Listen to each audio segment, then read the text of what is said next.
Bonjour à toutes et à tous et bienvenue pour le débriefing de cette 12e session de Par-delà le carnaval de Sorcelume. Alors après deux sessions plus orientées combat, j'étais assez content de retrouver une session un peu plus axée sur un roleplay social. Et la question était aussi, est-ce que j'avais bien fait de donner une seconde chance au personnage de Warwick en lui donnant l'occasion de revenir à la vie par l'intermédiaire de Tati Rectus. Eh bien, pour moi, oui. Là, la séance a donné lieu à plusieurs interactions qui me semblent assez intéressantes.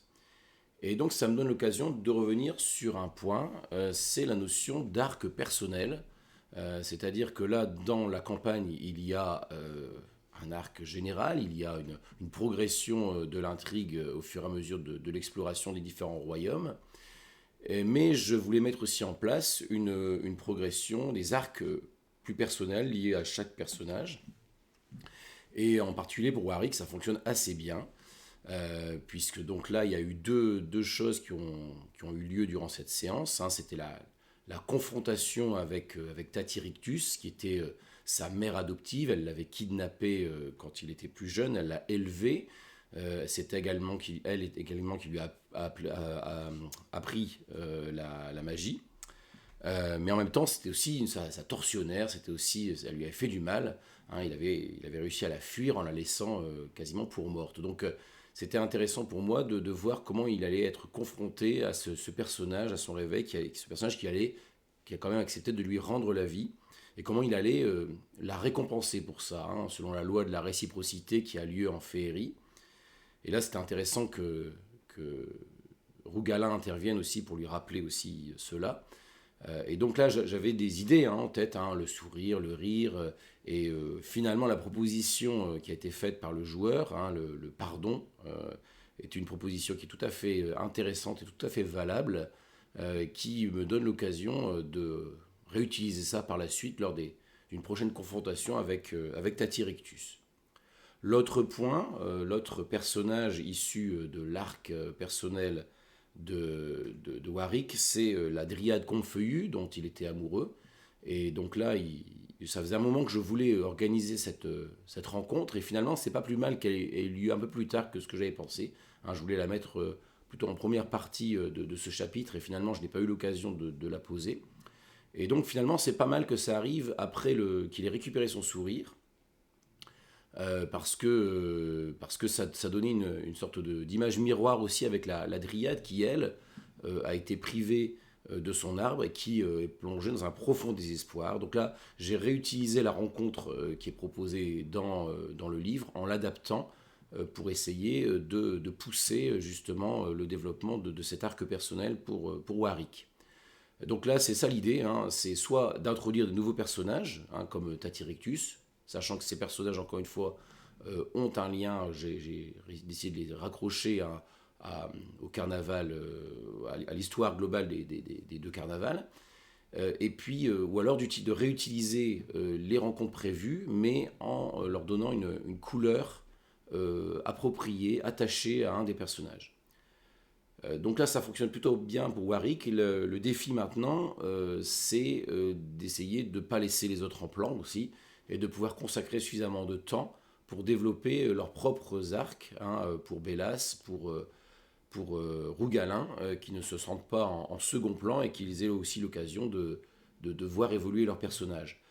Sachant qu'il y a un des leviers aussi d'évolution narrative, c'est la progression en niveau de Donjons Dragons et les capacités qu'elles apportent. Par exemple, là, le fait que Rougalin ait choisi de devenir voyageur féerique, il y a ce côté aussi, il y a une progression narrative dans le sens où il est de plus en plus imprégné de féerie. Son pelage change en fonction des endroits où il se trouve. Et donc ça permet aussi d'amener une progression qui n'est pas qu'une progression technique, mais aussi une progression narrative dans le personnage. Et donc de jouer sur aussi ce personnage qui est passionné depuis très longtemps par la féerie et qui en devient petit à petit, au fur et à mesure de son exploration, un membre à part entière. Donc voilà, ce sont des pistes un peu que j'essaie d'explorer à travers ces personnages, au-delà de l'intrigue générale de par-delà le carnaval de Sorcelume. Donc voilà, donc ça c'est pour la question des arcs personnels. Ensuite, un autre point que je souhaitais aborder dans ce débriefing, c'est la question des choix. Dans cette session, il y a eu à plusieurs moments où j'ai essayé de présenter des vrais choix, des vraies possibilités aux personnages, et le but c'est de leur donner suffisamment d'informations pour qu'ils prennent leurs décisions en âme et conscience, et aussi que par la suite ils aient à assumer les conséquences de ces choix. Par exemple, Rougalin a insisté, il est parvenu à convaincre la licorne de quitter le lac. Donc ça veut dire que si jamais ils ont besoin d'une corne de licorne parce qu'ils n'arrivent pas à remettre la main sur l'autre, ou qu'elle leur échappe des mains, ils n'auront pas cette solution-là en repli facilement, puisqu'ils devront partir en quête de la licorne, ils devront la retrouver, elle ne sera plus au lac. Donc ça, c'est un des premiers points. Mais l'idée, c'est de ne pas tromper les joueurs et de vraiment essayer de leur donner de vrais choix et que ces choix aient vraiment un impact sur la suite de l'histoire.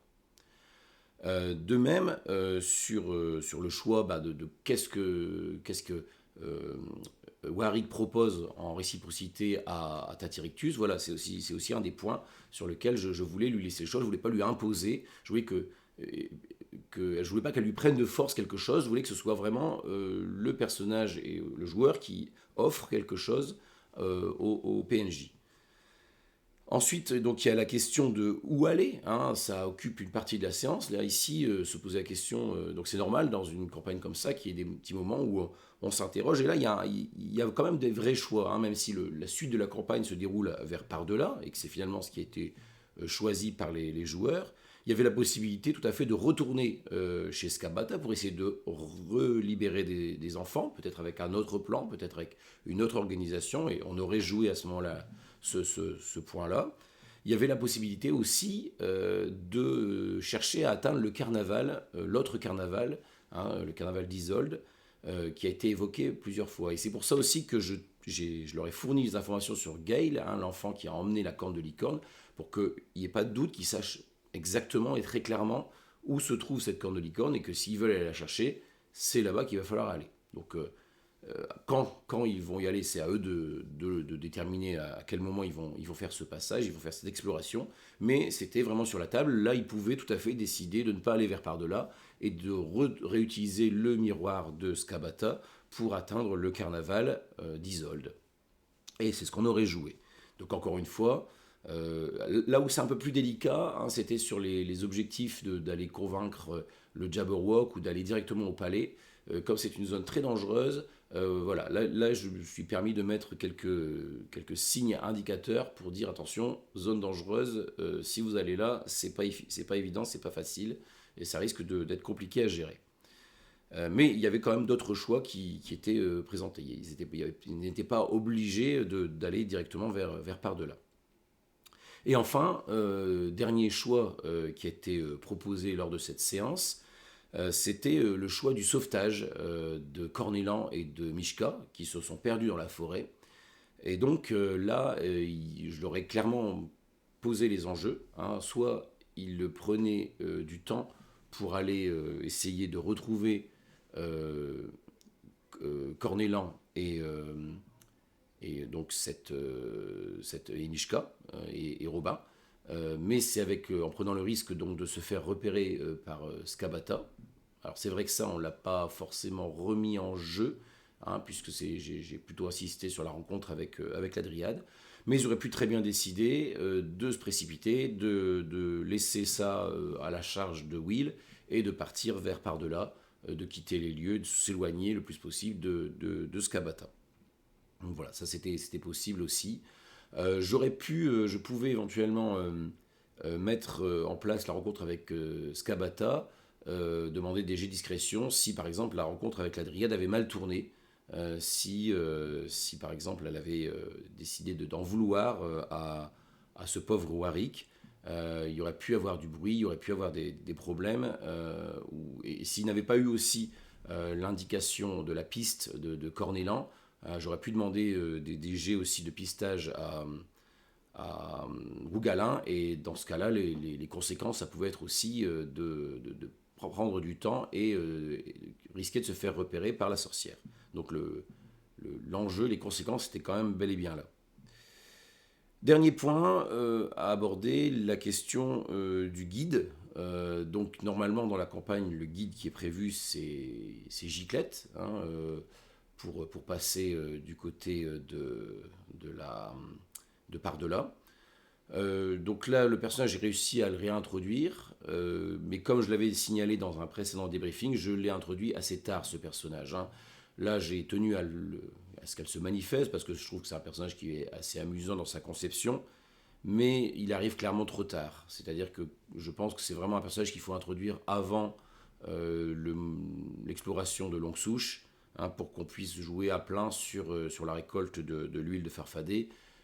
Ça pouvait être intéressant s'ils avaient décidé de retourner libérer les enfants, hein. Il y avait à ce moment-là peut-être l'enjeu de récupérer de l'huile de farfadet par cette occasion-là, ou s'ils partaient vers le miroir, hein, s'ils retournaient vers Longue Souche, ça pouvait être intéressant de réactiver un peu le personnage de Giclette. Mais sinon là, ça n'avait plus trop de sens vu où on en était dans la partie.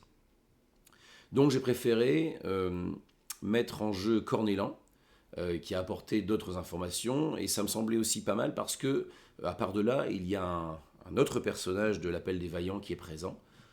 Donc ça donne une sorte de justification aussi pour pousser, pour que Cornélan ait un objectif, ou en tout cas une raison d'aller vers cet endroit, même s'il n'en a pas conscience. Il y a une sorte de J'estime qu'il y a une sorte de lien mystique entre les personnages qui fait qu'il peut naviguer dans la brume grâce à cet autre compagnon auquel il tient qui se trouve là-bas, hein. Il y a une sorte de lien mystique entre les deux qui va lui permettre de trouver son chemin et donc de servir de guide pour les personnages.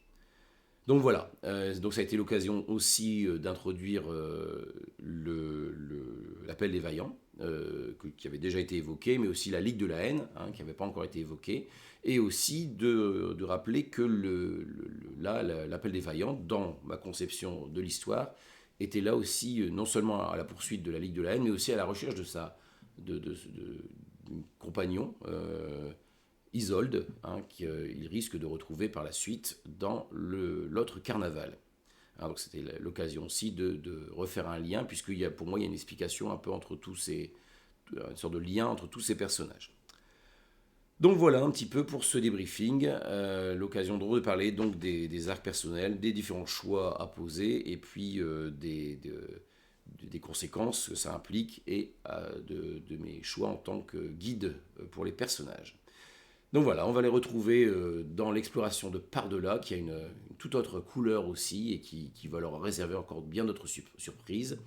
Alors je me suis rendu compte aussi, c'est vrai que ça j'en ai pas parlé encore, qu'ils étaient un petit peu en dessous du niveau attendu pour Par-delà, hein. Donc là ils sont passés niveau 4, c'est un peu juste aussi pour... Donc je pense que je vais essayer de trouver une occasion assez rapidement pour les faire passer niveau 5, pour qu'au moins ils soient un peu plus à l'aise dans le cadre de Par-delà.